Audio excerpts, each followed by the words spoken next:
everyone, welcome to this video. Today's topic will be how to make progress on the piano with just 1 hour of practice.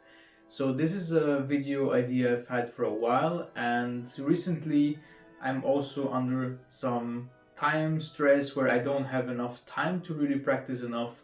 I know that's a pretty terrible thing to say as a pianist, but either way, I bet a lot of you are wondering, if I only have 1 hour a day, for example, how can I maximize or how can I make progress with this just 1 hour? I know very well that 1 hour is not enough, and before you write a comment about it, yes, I am aware that 1 hour is not enough to really make significant progress, let's say. But let's not make this topic about how many hours we need to practice per day, because I've already done a video on that. And by the way, the short summary of the video is 3 hours or more are recommended, even though you can virtually practice 6, 7, 8 hours if you like. The only problem becomes concentration and how effective your practice is. I think between 3 and 5 are universally agreed on being the most effective. But that's not the topic of today's video. Today's video is about, let's say you have only 1 hour. Okay, so you have a very busy schedule, you have other things to do. Or if you're a pianist, you're in conservatory, let's say you have a lot of chamber music arrangements or projects to do, and you have to accompany many different people, and at the end of the day you have so little time that you only have 1 hour to practice your main repertoire. So how do we manage with just 1 hour? What can we do with 1 hour? And since you have only 1 hour to practice the piano, I'm guessing your time schedule is very busy, so I will not waste any time now and just get right to it. So the first thing I would say is you need to have a plan for the day, okay? So if you practice in the morning, after you wake up, I think that's a great time, by the way. It's maybe a little bit later is even better, but your ears are very fresh, In the evening, usually the ears are a bit tired. There's also been some research about that, why we think we play better in the evening or why concerts are in the evening. Of course, people have more time in the evening, but either way, the ears are the most fresh in the morning. So if you do practice in the morning and you have 1 hour, then of course you need to make a plan for what do you want to achieve in this day. So you might have already a very specific idea of what you want to practice or what you want to improve on. Let's say you're playing a certain repertoire, then already I think if you get to the piano, you're thinking, this passage here really does not work well, I need to fix this, or this second movement from this sonata is really lacking and I haven't practiced it enough, so I have to improve that. So a plan could look something like this. A plan could also look at, could be longer scale, so you can look at, for example, 1 week or 1 month. You can say, in this week, I think week is probably the best. You say, in this week I'm gonna get this done. I will practice this etude. I will improve this movement from this sonata, this prelude, this nocturne, and so on. So that's very effective to have. And if you have a goal, you have something to always look forward to. You automate the things that you need to do, It's not like every day you ask the question, what do I do today? Better is probably to have a long-term goal, like I want to finish this prelude this week, or I want to improve this etude this month, something like this. I think is a better goal. Of course, your goal has to be realistic. With 1 hour of practice a day, you can probably not learn a whole sonata in a week. So please stay realistic in your goals. And now we talk about what the repertoire and the repertoire rotation should look like. So repertoire, everyone's repertoire is different. I say always, ideally you have something like 4 or 5 pieces. Of course, if you're preparing for competition or you're seasoned pianist, or your repertoire can be much bigger, or if you're a beginner or you're just getting into it, or you want to just focus on one piece, even if you're a professional, it could be even smaller than 3 or 4 pieces. But either way, repertoire is, I think, one of the most crucial aspects to this whole how do we practice efficiently with 1 hour thing. Because with 1 hour of practice, you will not have enough time to do your repertoire daily. So please don't think that you can, I mean, don't just try to play your repertoire through. We will get to this in the next point, but don't just play your repertoire through and think that's practice. And with a large repertoire, like 3 or 4 pieces, playing for 1 hour, like playing the repertoire, could take 1 hour. So that's not ideal at all. This is why we need a rotation in the repertoire.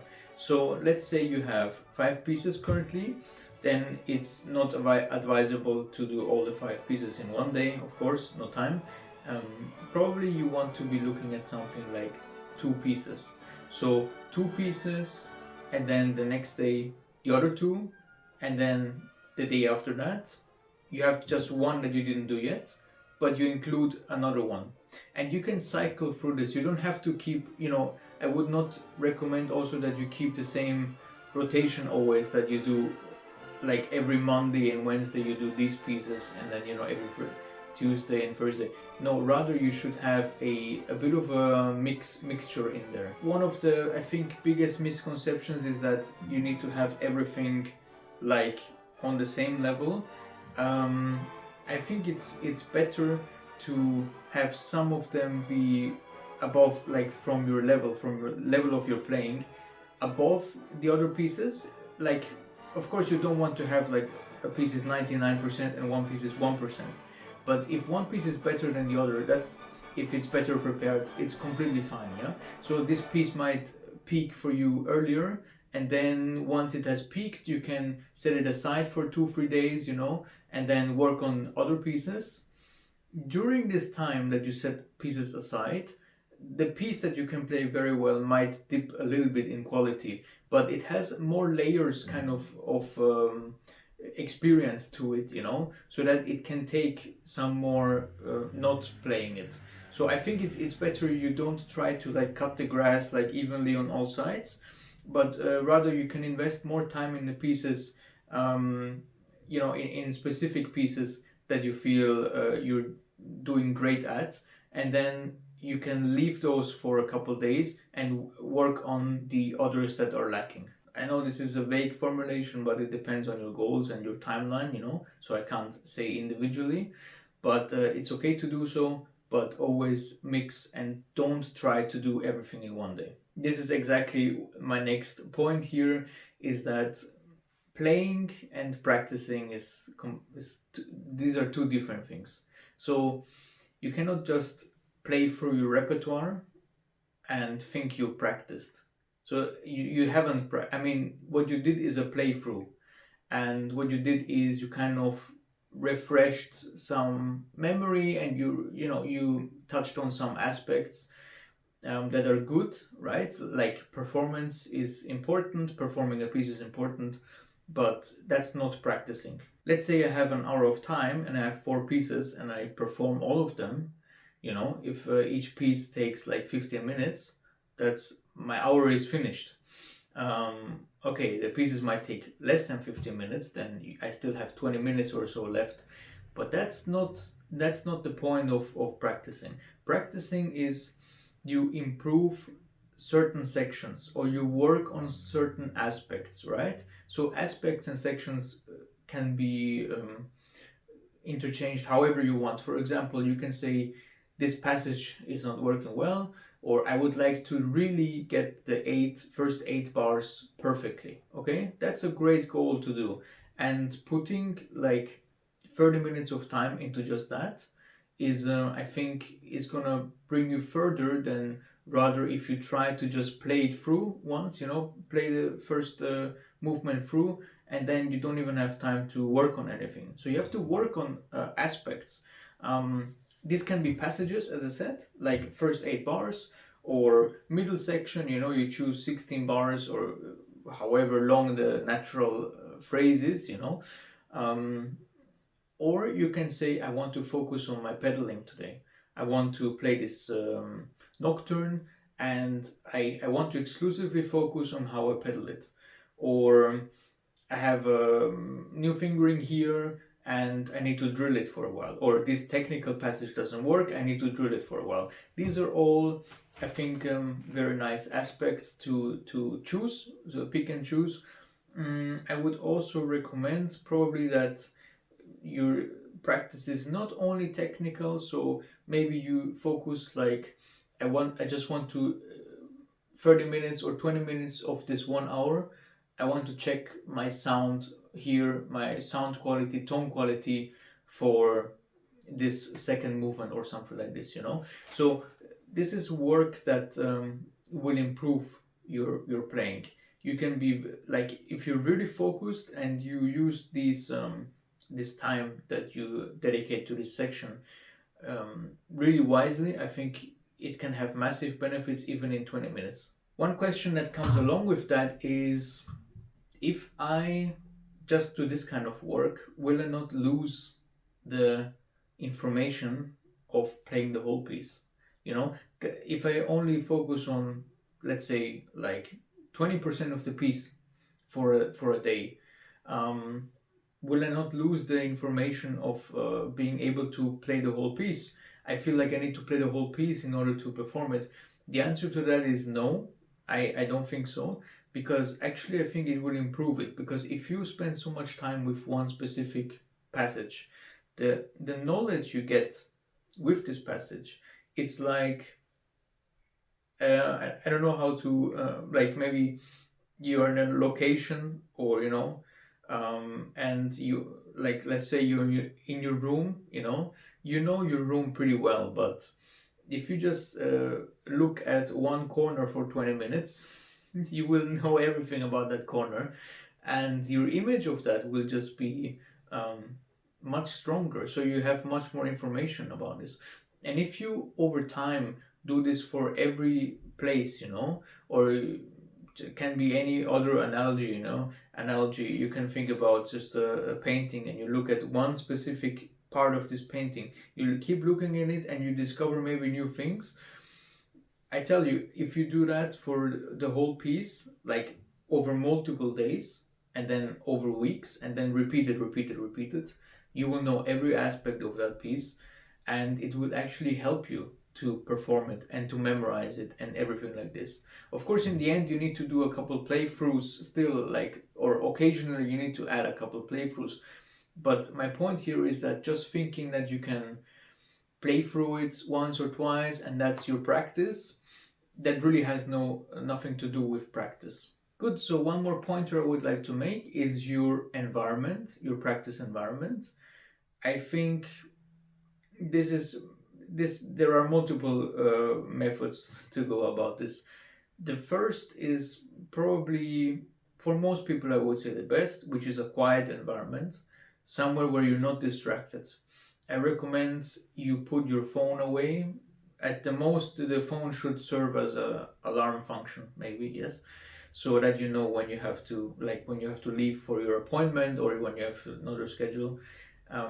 Other than this, I would not recommend you have your phone out during practice. Yes, I know I also have my phone out, or had my phone out often, but probably when I had hours and hours to practice, that was not a problem, because I would at some point get mentally distracted, so that it would just be like a 5-minute break and then I would go back. But in case you do have 1 hour, please try to focus as much as possible on this 1 hour and try to make the most out of it. Also, make sure your environment around you is not a noisy one, and not one filled with distractions, like you have I don't know, TV right next to you, or stuff like that. It can be distracting, and then you might not think focused in your 1 hour, which is really the point of practicing that short amount of time, is that qualitatively it has to be extremely high, right? You cannot just practice less and bad, because what is the point of that? That's the worst of both worlds. So what you need to do is qualitative time in this 1 hour. One more thing I would like to mention is that for people, for example, who like to play scales or technical exercises, they often ask, how much should I dedicate to technical exercise, like pure exercises? If I have 1 hour of time, how much should I do repertoire? I think you should not dedicate more than maybe 10 minutes or 15 minutes at most. I think 10 minutes is good enough to do like a couple of scales if you need to prepare them, or if you just like to warm up quickly. I think 5 to 10 minutes, because most of the time we want to actually we want to dedicate to playing repertoire, which indirectly is always going to improve your piano playing. Because the exercise is just a more crude kind of version, but the piece actually includes many different technical things. So 10 minutes maybe for exercises warm up, and then actually like probably 50 for your repertoire. And lastly, I would like to say that if you are very busy and you have not much time at the piano, you might have time not at the piano to practice the piano. This sounds strange, but theoretically, you can go to if you're commuting somewhere. Yes, you have a 1 hour commute to your work or to your school or whatever, and you have 1 hour going, 1 hour back. Let's say like this.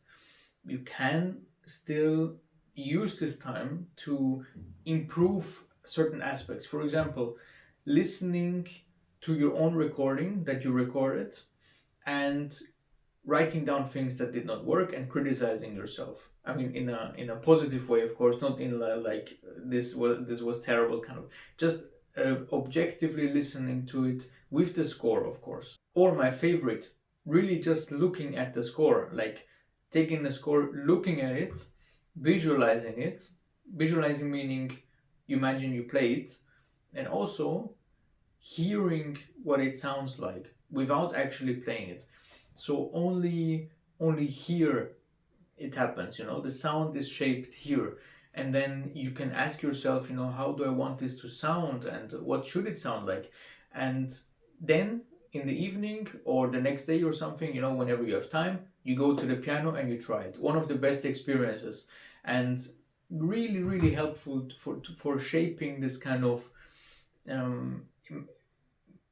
listening imagination, like this visualization, first of all, of what it feels to play it, and what it feels to play that passage or that piece in a haptic sense, so in a motoric sense, also in a sense of hearing it without actually ever having played it if it's a new piece, and just hearing how ideally it should sound like if it's a piece you already know. And of course, looking for details you might have missed in the score. Some people learn pieces like this, or at least to an extent, they from the score, just memorizing it and already having experienced practicing it, just from visual aspects, from looking at it and imagining what it feels like, what it sounds like.